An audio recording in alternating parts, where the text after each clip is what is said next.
ایک روز حضرت ابراہیم علیہ السلام بیت المقدس کے جنگلات میں سیر فرما رہے تھے اور اپنے مویشی کے لیے چرگاہ تلاش کر رہے تھے کہ ایک طرف سے رفیق غمگین آواز سنی جس میں خدا کی پاکی بیان کی جا رہی تھی۔ حضرت ابراہیم علیہ السلام اس آواز کی طرف متوجہ ہوئے، دیکھا کہ ایک بوڑھا آدمی دراز قد والا کھڑا ہے جس کے تمام بدن پر بال ہیں، خدا کو یاد کر رہا ہے۔ حضرت ابراہیم علیہ السلام نے دریافت کیا کہ تیرا خدا کون ہے، اور اس نے کہا میرا خدا آسمانوں میں ہے۔ حضرت ابراہیم علیہ السلام نے دریافت کیا کہ زمین میں بھی وہی ہے یا دوسرا ہے، کہا وہی ہے، اس کے سوا عبادت کے لائق دوسرا کوئی نہیں۔ اب حضرت ابراہیم علیہ السلام کو خدا کی وحدانیت کے بارے میں تسلی ہو گئی۔ اب دریافت کیا کہ تیرا قبلہ کہاں ہے، جواب دیا کعبہ ہے۔ پھر پوچھا تو کہاں سے کھاتا ہے، جواب دیا کہ صحرا میں یعنی جنگل میں جب درختوں کے دانے وغیرہ پکتے ہیں تو میں چن لیتا ہوں اور وہی کھاتا ہوں۔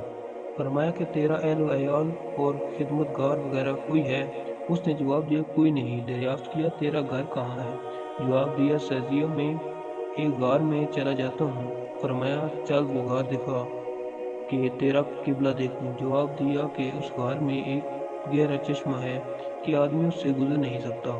فرمایا تو کس طرح گزرتا ہے، جواب دیا وہ پانی فرمانبردار ہو گیا ہے، میرے صرف پاؤں کے تلوں تر ہوتے ہیں۔ حضرت ابراہیم علیہ السلام نے فرمایا جس نے تیرے لیے مسخر کیا ہے وہ میرے لیے بھی مسخر کر دے گا۔ حضرت ابراہیم علیہ السلام اس بوڑھے کے ساتھ آئے تو دونوں اس پانی کو عبور کر گئے۔ وہ بوڑھا حیران ہوا، پھر غار میں جو اس کی مسجد تھی اس کے قبلے کی سمت دیکھی تو وہ بالکل صحیح کعبے کی طرف معلوم ہوئی۔ پھر حضرت ابراہیم علیہ السلام نے دریافت کیا کہ دنوں میں کون سا دن زیادہ سخت ہے، بوڑھے نے جواب دیا حساب کتاب کا دن، یعنی جب اللہ تعالیٰ عدل کی کرسی پر بیٹھے گا اور دوزخ بھڑکے گی، اس دن فرشتے انسان اور جن گریہ بزاری کریں گے۔ پھر حضرت ابراہیم علیہ السلام نے فرمایا اے نیک وقت میرے لیے دعا کر، اللہ تعالیٰ اس دن کے ہول اور سختی سے امن دے۔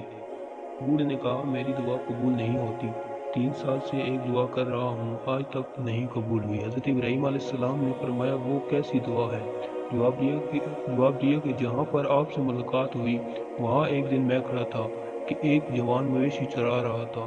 میں نے کہا یہ مویشی کس کے ہیں اور تو کہاں سے آیا ہے؟ اس نے کہا کہ میں خدا کے دوست حضرت ابراہیم علیہ السلام کے گھر سے آیا ہوں اور یہ مویشی ان کے ہیں۔ اس دن میں نے دعا کر رہا ہوں کہ خدایا وہ اپنا دوست مجھے بھی ملا، آج تک وہ دعا منظور نہیں ہوئی۔